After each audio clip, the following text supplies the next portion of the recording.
My daughter's in the front. She said, be careful when you do the microphone. You have to be very demure, very mindful. Was that very demure and very mindful? Thank you very much.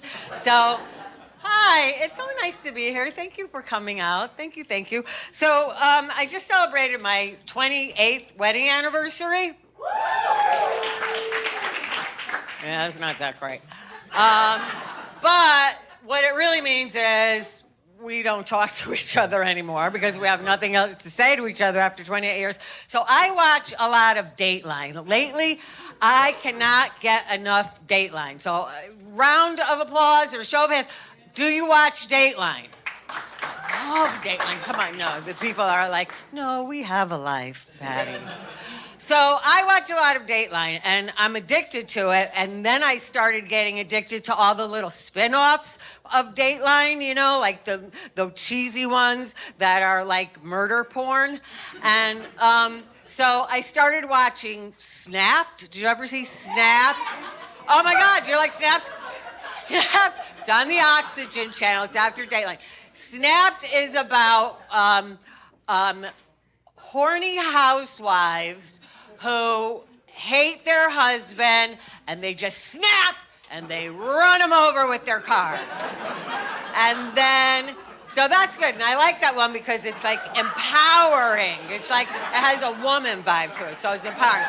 And then there's another one that comes after that. It's called Killer Couples. And Killer Couples is really good because Killer Couples is about the horny housewife who hates her husband, but she doesn't want to kill him by herself, so she has a lover, and then the lover and the housewife get together and they run the guy over together. And I like that one because it teaches you teamwork, and it's like really good strategic planning, so I like that one. And then after that one, there's Fatal Affairs. Fatal Affairs. Fatal Affairs I like because Fatal Affairs is about the angry housewife who hates her husband, so she's having an affair. But then her husband finds out, and then she feels bad, so she and her husband get back together again, and they run over the lover with the car. And I really like that one because it's about reconciliation. And they make up, and the only person I really feel sorry for in that one is the lover who's run over with the car because, you know, he was just some idiot on Ashley Madison who was like, I just want to have sex with a horny housewife, and now he's dead.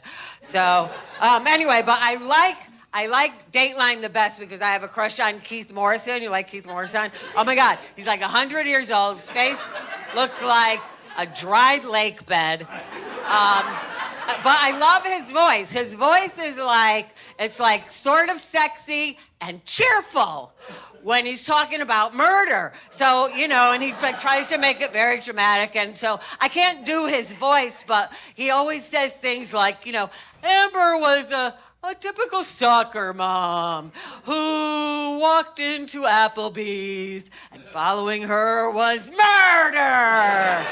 And they asked for a menu. So, yeah.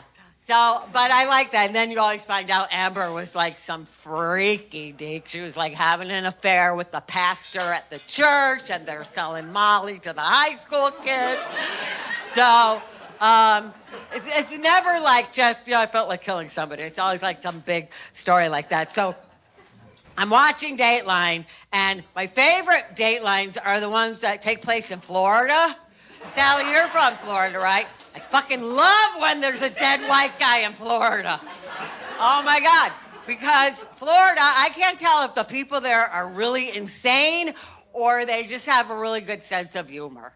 I don't know. I can't tell. But I love it because, you know, the witnesses are always going to be good. The witnesses are always going to be the manager from Walmart, an alligator wrestler, and some angry alcoholic waitress named Doreen, who's like, I saw the whole thing.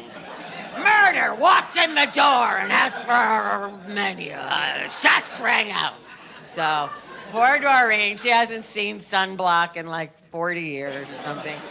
Anyway, so I like that one. They always say the same thing on Dateline. They always like to talk about the dead guy, like, oh, he was so nice. He didn't have an enemy. He didn't have an enemy in the world. He wouldn't hurt a fly. He was such a nice guy, which is bullshit because somebody ran him over with a car.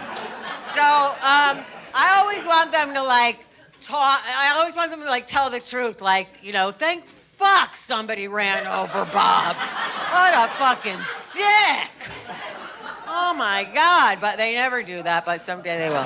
Anyway, that's my time. Thank you very much.